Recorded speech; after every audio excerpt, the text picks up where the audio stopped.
My name is Helen Molesworth. I am the chief curator at the Museum of Contemporary Art in Los Angeles. Well, it's really great there. They're curious because it's really great there. Los Angeles in the American context is mythic because there are all these cliches. LA is a 21st century city. It's a new city.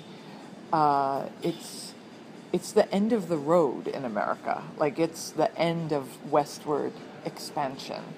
And that myth is a very powerful myth in American identity. But it's also true that you can do things in LA that you can't do in other places. People are a little more free. There's more room, there's more light. People are interested in, it's hard to describe. I think in LA, people are interested in what you're doing now. No one ever asks you in LA, where did you go to school? Where in New York, Boston, that's the first question. Where'd you go to school? Because they want to know where to place you in this trajectory. In LA, that's not important. Where's your studio? That's the question. Where's your studio? Well, I think Mocha historically had a really important role in Los Angeles because it's not so old. Mocha is formed in the mid-1980s by artists because there was no museum of contemporary art in Los Angeles. So I think for the last 20 years, or the first 20 years of its life, from like 1984 to 2004, Mocha was the contemporary art museum, and it was alone in that way in the landscape. I think what's happened since then, the art schools in Los Angeles became so important. The world became more networked, more international. And so if you were an artist in Los Angeles, you didn't have to move to New York anymore. It used to be that if you were an artist, you had to move to New York. But that changed. And then now there's a lot of gallery activity. I don't know. It's hard for me to know how it's going to be different because I have only been there for a year and a half. But I find it very exciting because I like to be in a big city with a really diverse range of opportunities. Like, I don't want to be the only museum in the city. I want to be able to go and see lots of other exhibitions at galleries, at museums, and artist-run spaces. So for me, the situation in Los Angeles feels very organic. I don't feel like there's some outside force. I feel like the city is getting what it needs and wants. And so I trust it. I trust the development.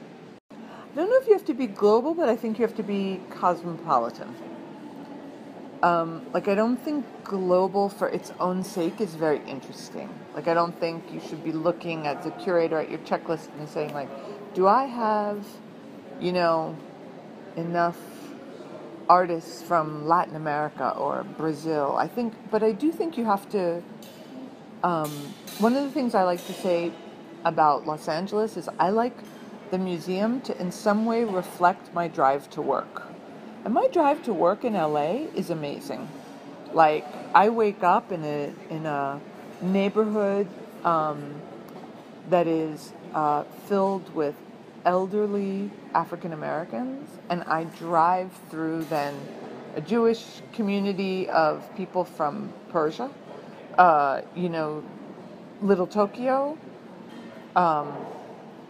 half of Central America, Guatemala, El Salvador, Ecuador, and then through the banking district, and then I'm at my job. I want a museum that embodies the world that I live in.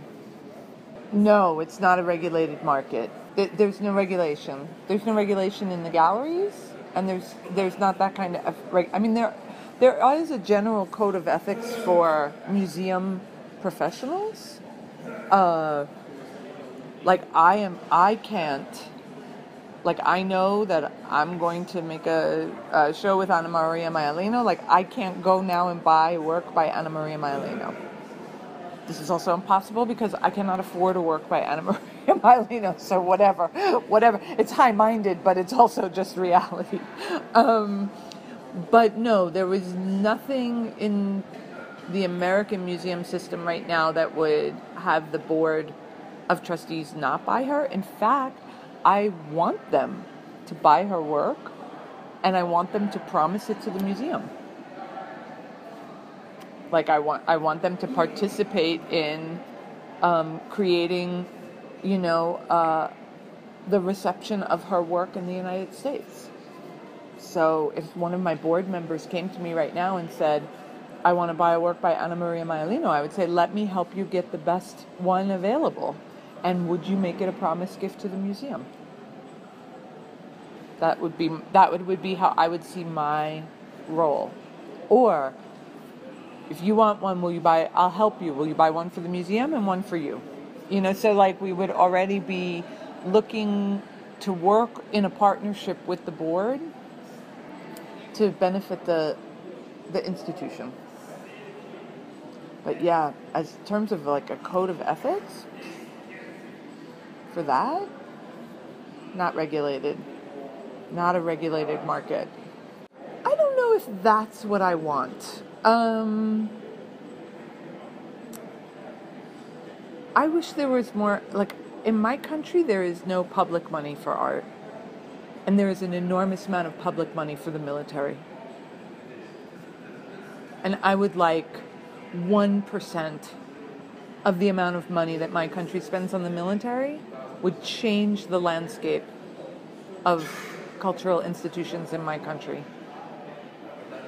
And while we're at it, then we could take also another % of that military budget and put it in the public school system. I mean, I would much rather that the patrons of museums send their children to the public schools than regulate the art market. Like, the crisis in my country is not about a board member buying a work by Anna Maria Maialino before I do a show of her at MoCA. That's not where the crisis is. We've produced 3 generations of Americans who don't vote. And they don't vote because they haven't been well educated. And they haven't been well educated because middle-class white people don't send their children to the public school. So we've just got bigger problems. We just have bigger problems. So if you don't have a public school education, then art can only be for the wealthy. Then culture is not available for a democratic society. Well, when I started in the museum world, the line was really strong. Museums didn't ask galleries for money. The line between public and private was very firm. The galleries were about money, and the museums were about scholarship. But it's not like that anymore. The line is very, very blurred. And it's blurred on both sides. Some of the galleries started doing incredible scholarship and keeping amazing archives. And they have been working with artists for 20, 30 years, and they knew more than anyone in the museum knew. In the meantime, the museums, they lost their way, and they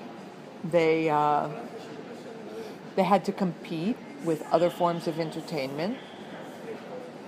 And so they started to become more populist in their outlook. They needed more money.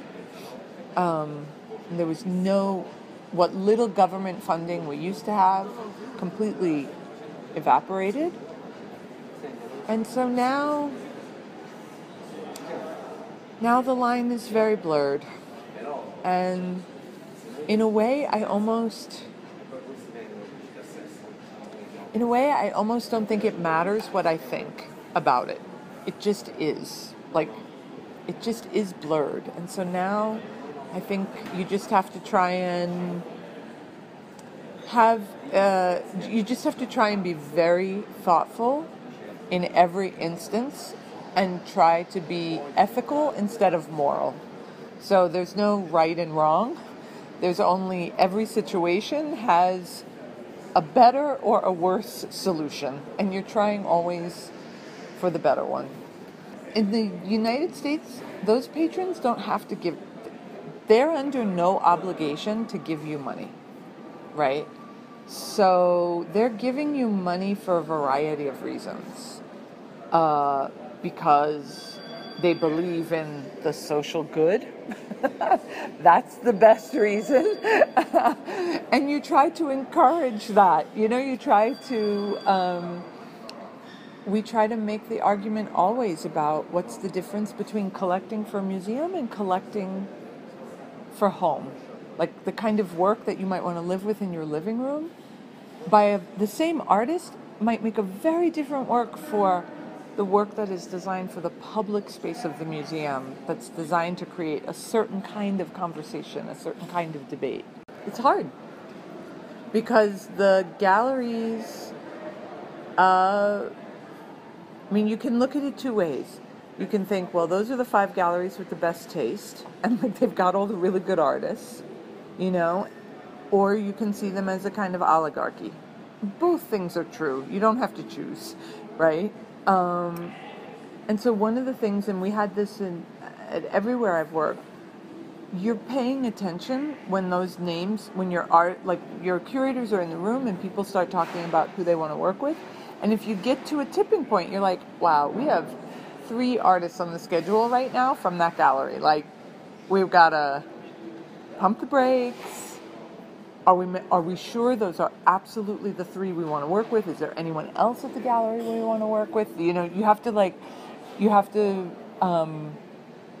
to keep that as part of the balance in your program. Just like when you look at the program and 6 days out of 7, you're like, wow, that's a lot of men on the schedule. We have to work harder, And I think the same thing is true with the gallery situation now. Because the galleries also, 15 years ago, they didn't have multiple locations. You know what I mean? Like, they didn't have, these huge international stables. If you wanted to work with a Brazilian artist, him to Luis Estrina. It was a different kind of situation. It wasn't now, that you could go to one of these 5 or 6 galleries and they control so much. I don't think so. But you never know. I could get fired. And then I would need a job.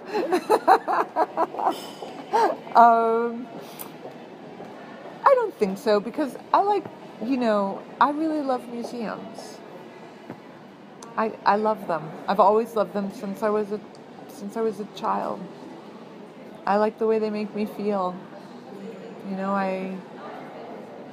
I'm a middle class kid.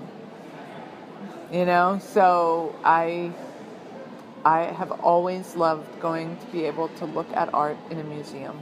More than a gallery, more than a biennial, it's my favorite venue.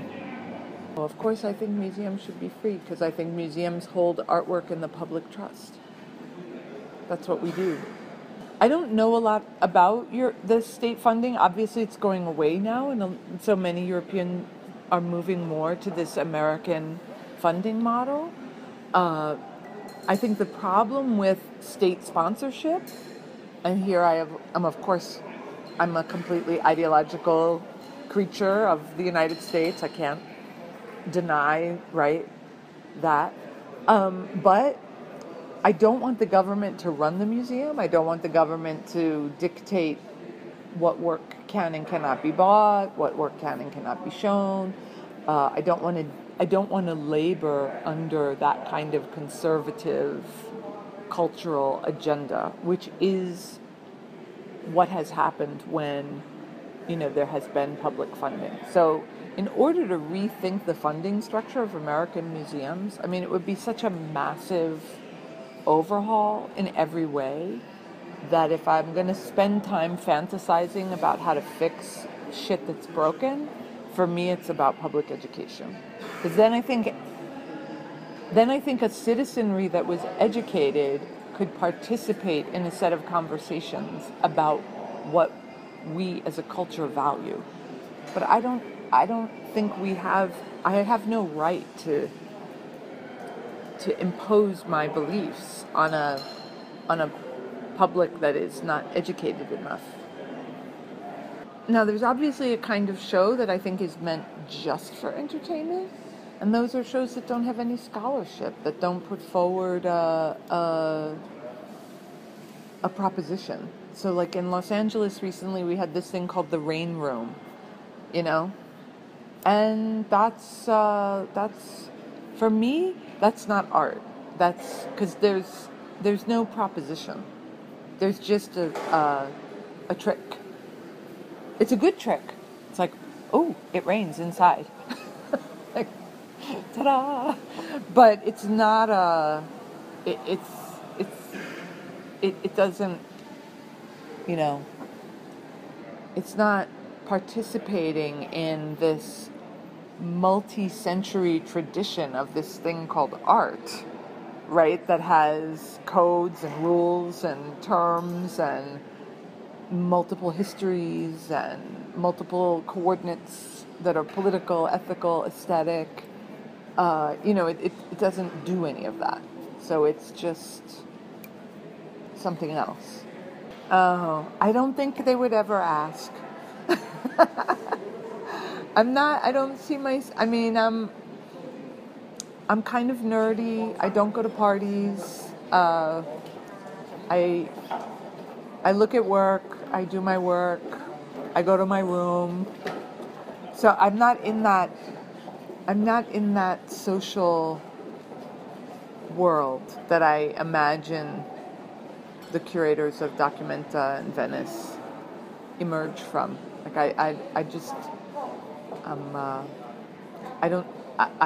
if they ask, I'll be super interested, but I just don't think it's going to happen. I have a tendency to hire younger people, junior people. I like people who come with some art history. I like people who understand that all this shit didn't start yesterday or in the 80s, but that, I like people who understand modernism as an idea.